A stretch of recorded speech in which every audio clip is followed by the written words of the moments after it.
রাজু ছিল একা এক মানুষ। ভোরের সূর্য উঠতেই সে ঘুম থেকে জেগে উঠত। একটু পানি খেয়ে মাথায় ফলের ঝাঁকা তুলে নিত।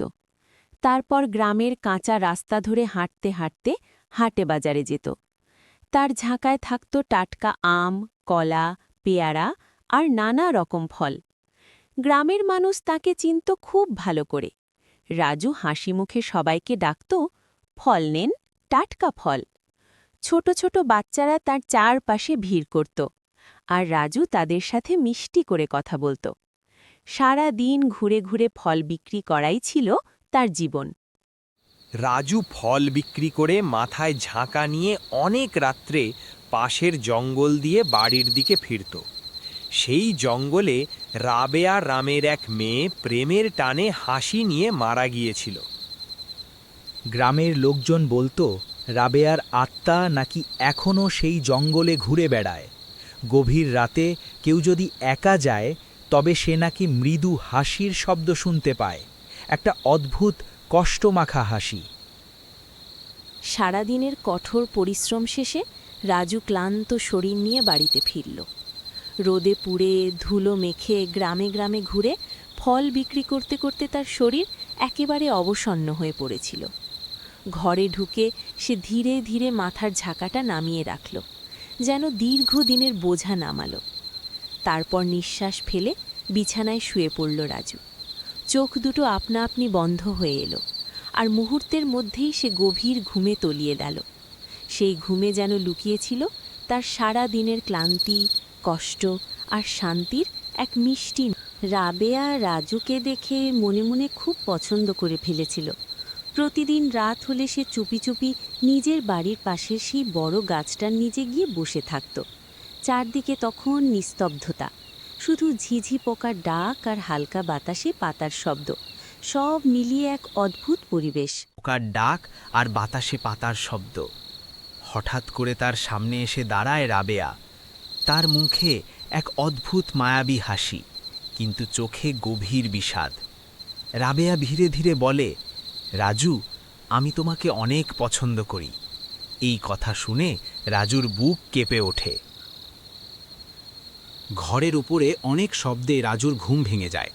সে হঠাৎ উঠে বসে, চারপাশে তাকায়।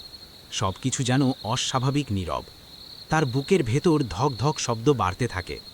বাইরে হালকা বাতাস বইছে, কিন্তু ছাদের ওপর যেন কারো পায়ের শব্দ শোনা যাচ্ছে। উঠতেই সে ঘুম থেকে জেগে উঠত। একটু পানি খেয়ে মাথায় ফলের ঝাঁকা তুলে নিত।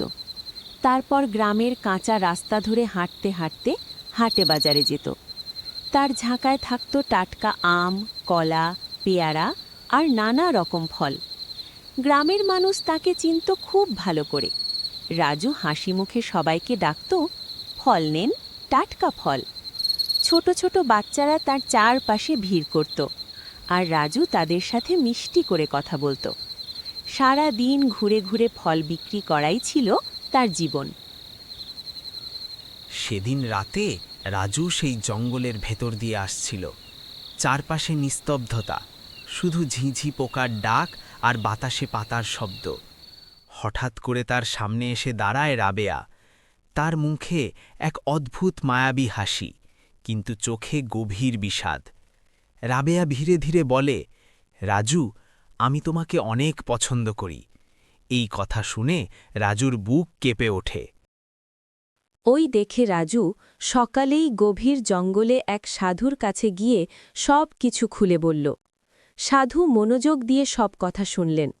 তারপর কিছুক্ষণ চোখ বন্ধ করে ধ্যান করে বললেন, ভয় পেও না রাজু, যা ঘটছে তা কোনো সাধারণ বিষয় নয়। রাজু ভয়ে কাঁপতে কাঁপতে সব কথা হাজি ও তান্ত্রিককে বলল। তখন তান্ত্রিক ধীরে ধীরে ফিসফিস করে মন্ত্র পড়তে লাগল এবং হঠাৎ করে একটি ফু দিল।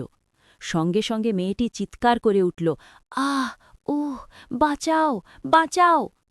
তান্ত্রিক কঠিন কণ্ঠে বলল, তুই যদি এখনই রাজুর জীবন থেকে সরে না যাস তবে তোকে আমি শেষ করে দেব। এই কথা শুনে মেয়েটি ভয়ে কাঁপতে কাঁপতে বলল, আমি আর কখনো রাজুর কাছে আসব না। এরপর সেই ভূত মেয়েটি আর কখনো রাজুর সামনে আসেনি। এভাবেই রাজু আবার তার স্বাভাবিক জীবনে ফিরে গেল।